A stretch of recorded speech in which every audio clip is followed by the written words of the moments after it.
سلام كبرات تخاتلتي داسني اكسترا نحجون كم تلمود اب إيرترا اتيا زلا نايريت مركب اب إثيوبيا زلو كونتات اب امريكا زلو مرجان بزعبا بوتين تزرغي زلو زينان كال انزدهسس وناو زيناتات كن رئينا ابزا چانل كا ناي وتر تخاتلتي وناو زيناتاتن كال مدباتن مخان سبسكرايب كتغبرو نعدمكم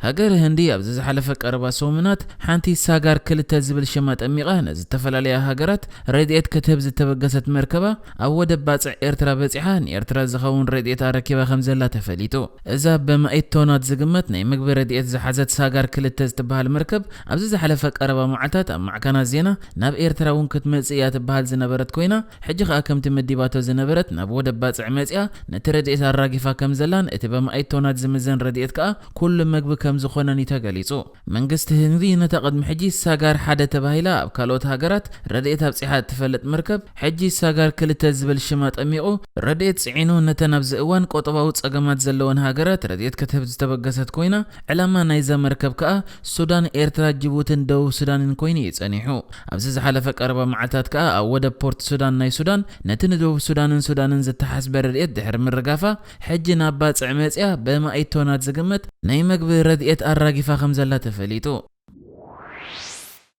اب إثيوبيا مونغو فدرال منغستن كلل تግራይን ተኸሲተ ዘሎ ጎንፂ ይቕጽለሉ ኣብ ዘሎ ግዜ ትማሊ ቀዳማይ ሚኒስተር አብ አሕመድ በቋንቋ ትግርኛ ገይሩ እተወገ ክቕጽል ከም ዝኾነን ህዝብታት ትግራይ ከአብ ከተማታት ክእከቡ ከም ዘይብሎም ናይ ኣየር መጥቃዕቲ እውን ከካይድ ከም ዝኾነ ብምፍላጥዩ ካብቲ ጀሚርዎ ዘሎ ኪናት ንድሕሪት ክምለስ ከም ዘይኮነ ዘፍልጥ መግለጺ ዝሃበ እዚ ይኹን እምበር ክሳብ ሕጂ እቲ ኩናት ተጀሚሩ ካብ ዝበሃል ብናይ ዓለምና ማዕከና ዜና ጥራይ ዘይኮነ በተን ብመንግስቲ ኢትዮጵያ ዝውነና ማዕከናት እውን ኣብ ባይታ ዘሎ ኩነታት እንታይ ይመስል زيتر ايه جنكا مغلصታት بتغاغام خوص يزرع زلا بزغا كساب حجي ابتكينات هيوتم زسانو ወይ ድማ ዝተጎድኡ ክንደዮም እንታይ ዓይነት ምዕባለታት ከአሎ ዝብል መግለጺ ኣይወጸኒ ዘላ እዚ ሕጂ ይካየዳለ ዝበሃል ኩናት ግና ካብቲ ዝካየደሉ ዘሎ ከባቢ ወጻኢ ኣብ ካልእ ክፍልታት ተሃገር ዝቕመጡ ትግራወትን ጸልዋ ይሕዲሩ ከም ዘሎ ተገሊጹ ነዚ ጉዳይ አመልኪታ ከዓ ማዕከን ዜና ድምጽ አሜሪካ ከም ዝሓበረቶ ኣብ ዝተፈላለዩ ክልላት ናይ ኢትዮጵያ ዘለው ተዛረብቲ ትግርኛ ኣብ ትሕቲ ቀይዲ ይኣቱ ኣለው كتبليا زينا زرقي حزلا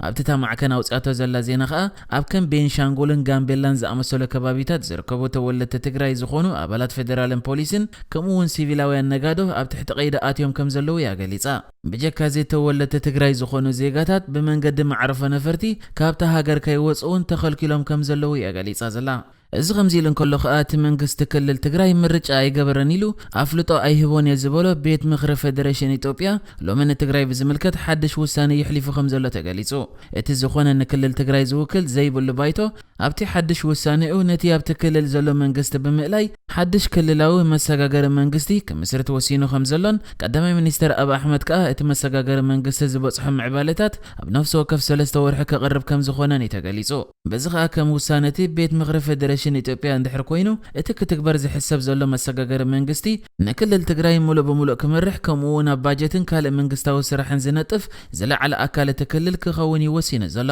እዚ ይኹን እምበር ክልል ትግራይ ኣብ ዝሓለፈ ወርሒ ትሽዓተ ድሕሪ ዝገበረቶ ምርጫ መንግስታ መሪጻ እቲ ክልል ከዓ ኣብ ትሕቲ ትሽዑ ዝተመርጸ ህወሓት ዘሎ ብምዃኑ ከምኡውን ኣብዚ እዋን እቲ ኣብ መንጎ ፌደራልን ክልል ትግራይን ዝካየድ ዘሎ ውግእ ቀጻሊ ዘሎ ብምዃኑ እዚ ሕጂ ቤት ምክሪ ፌደሬሽን ኢትዮጵያ ከተኽሎ ዝደሊ ዘሎ መሰጋገር መንግስቲ በኸመይ ኣብ ትክልል ስርሑ ከካይድ ዝኾነ ዝተፈልጠ ነገር የለን እዚ ከምዚ ኢልን ከሎ ከዓ እዚ ሕጂ ኣብ መንጎ ክልል ትግራይን ፌደራል መንግስትን ዝግበር ዘሎ ኩናት ነቶም ኣብ ክልል ትግራይ ዝርከቡ ስደተኛታት ኣብ ከቢድ ሻቅሎ ሸሚሞም ከም ዘሎ ቢቢሲ ሓቢራ እታ ማዕከን ገሊጻቶ ከም ዘላ ድማ ኣብቲ ክልል ብዓሰርተታት ኣሽሓት ዝቁጸሩ ኤርትራውያን ስደተኛታት ይርከቡ ብምዃኖም እቲ ኩነታት ንዕኦም ክጸልዎም ስለ ዝኽእል ኣብዚ እዋን ኣብ ሻቅሎት ከም ዘለው ያገሊጻ በዚ ከዓ ኣብዚ እዋን ብዙሓት ኣህጉራውያንን ሃገራውያን ተጠበቕቲ ሰብኣዊ መሰላት ድሕነትን ውሕስነትን እቶም ስደተኛታት ክዕቀብን ክሕሎን እዮም ዘተሓሳስቦ ዘለው ከም ዝፍለጥ ኣብ ማዕስከራት ዓዲ ሓርሽ ማይ ዓይኒ ሕንጻጽን ሽመልባን ዝርከቡ ብዓሰርተታት ኣሽሓት ዝበጽሑ ኤርትራውያን ስደተኛታት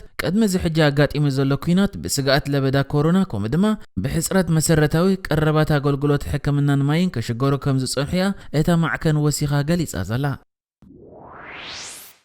ኣብዚ እዋን ኣብ ኣሜሪካ ዝካየድ ዘሎ ፕሬዝደንታዊ ምርጫ ይቕጽለሉ ኣብ ዘሎ ግዜ ክሳብ ሕጂ ብልክዕ ትዕውት ክፍለጥ ዘይከኣለ ዘሎ እኳ እንተኾነ ንሰልፊ ዴሞክራት ወኪሉ ኣብዚ ውድድር ዝሳተፍ ዘሎ ጆ ባይደን ግና ዝለዓለ ኢድ ሒዙ ይቕጽል ከም ዘሎ ተገሊጹ። ብዙሓት ወገናት ይገልጽዎ ከም ዘለዉ ከዓ እቲ ብሕጂ ተሪፉ ዘሎ ብመንገዲ ፖስታ ዝመጽእ ድምጽታት ምስ ተቖጽረ ዳርጋ መብዛሕትኡ ንባይደን ዝመረጽ ክኸውን ዝለዓለ ተኽእሎ ዘሎ ብምዃኑ ባይደን ብዕሊ ተዓዊታ ኣይበለን እምበር ንትራምፕ ስዒሩ ኣብዚ ውድድር ዳርጋ ተዓዊቱ ኣሎ እዮም ዝብሉ። እዚ ኣብዚ እዋን ኣብ መሪሕነት እቲ ውድድር ዘሎ ጆ ባይደን ነዚ ክበቅዕ ክኢሉ ዘሎ ምኽንያት ከዓ ትማሊ ኣብ ዝነበረ ምቁፃር ድምፂ ህዝቢ ኣብ ክልተ ግዝኣታት ተመሪሑ ድሕሪ ምጽናሕ ንዶናልድ ትራምፕ ሓሊፉ መሪሕነት ሒዙ በምህላው እዩ። በዚ ከዓ ጆ ባይደን መሪሕነቱ ከምዚ ዘለዎ እንድሕር ቀፂሉ ትራምፕ ንኣሜሪካ ንሓደ እብረ ጥራይ መሪሕዋ ካብ ስልጣኑ ክእለ ማለት እዩ። እዚ ይኹን እምበር ዶናልድ ትራምፕ በዚ ዘሎ ውፅኢት ከም ዘይተሓጎሰ ዘሎ ክገልጽ እንከሎ ዝኾነ ጭብጢ ዘይተረኽቦ ኣብቲ ምርጫ ምጥፋእ ይካየድ ኣሎ ክብል ክስታት ከቕርብ ተራእዩ ዝርከብ።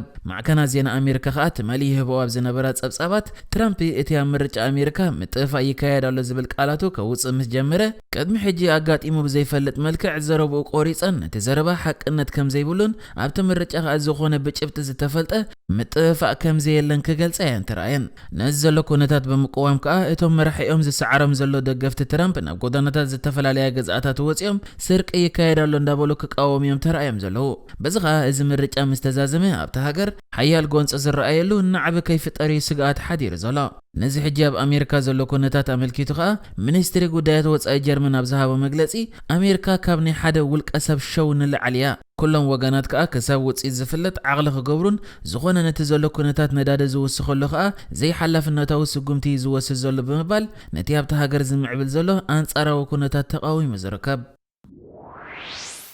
ትማሊ ብዙሓት ማዕከናት ዜና ብሪጣንያ ዝዝርግሖ ዝነበራ ዜናታት ኣርእስቲ ገይረንኦ ዝነበራ ቀንዲ ዛዕባ እንድሕር ነይሩ ፕሬዝደንት ሩስያ ቭላድሚር ፑቲን ኮይኑ እተን ማዕከናት ከዓ ኣብቲ ናይ ትማሊ ሕታምን እቲ ፕሬዝደንት ዝመጽእ ወርሒ ሓደ ካብ ስልጣን ክወርድ ሓሳብ ከም ዘለዎ ክገልጻ እየን ተራእየን። ፑቲን ካብ ስልጣን ክወርድ ተኽእሎ ኣሎ ዝብል ዜና ከዘርግሓ ዝኽኣላ ድማ እቲ ፕሬዝደንት ኣብዚ እዋን ብሕማም ፓርኪንሰን ተጠቂዑ በምህላው ካብ ስድራ ቤቱ ይቐርበሉ ዘሎ ምኽርታት ስልጣኑ ክገድፍ ይደሊ ኣሎ ዝብል ጸብጻባት ድሕሪ ምስምዐን ከም ዝኾነ እየን ገሊጸን። እዚ ይኹን እምበር መንግስቲ ሩስያ ነቲ ማዕከናት ዜና ብሪጣንያ ዝተዘርግሐ ፑቲን ሓሚሙ ኣሎ ካብ ስልጣን ክእለ ይደሊ ኣሎ ዝብል ዜናታት ነፂጉ እዩ ነቲ ናይ ሕማሙ ከምኡ ድማ ስልጣን ናይ ምግዳፉ ዜና ካብ ሓቂ ዝረሓቐ ክብሎ እዩ ተሰሚዑ። እዚ ናይ ፑቲን ሕማም ወላውን ብመንግስቲ ሩስያ ሓሶት ተባሂሉ ተነፂጉ እንተሎ ፑቲን ካብ ስልጣን ክእለ ይደሊ ከይህሉ ዘጠራጥር ካልእ ዜና ግን ክዝርጋሕ ተራእዩ ዝርከብ። እዚ ከዓ ፓርላማ ሩስያ ፑቲን ንሙሉእ ህይወቱ ካብ ገበናዊ ተሓታትነት ውሕስነት ዝህብ ሕጊ ከጽድቕ ይደሊ ዘሎ ብምዃኑ እዩ። እዚ ሕጂ ብፓርላማ ቀሪቡ ዘሎ ሓሳብ ከዓ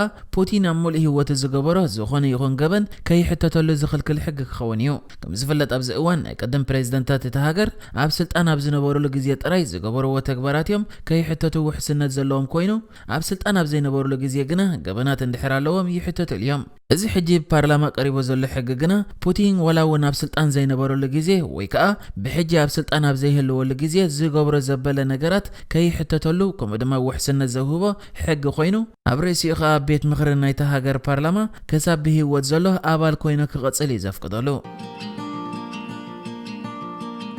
ንሕጂ ዝተዳለወ መደብ እዚ ነይሩ። ብኻልእ ክሳብ ንራኸብ ሰላም ንዓኹም።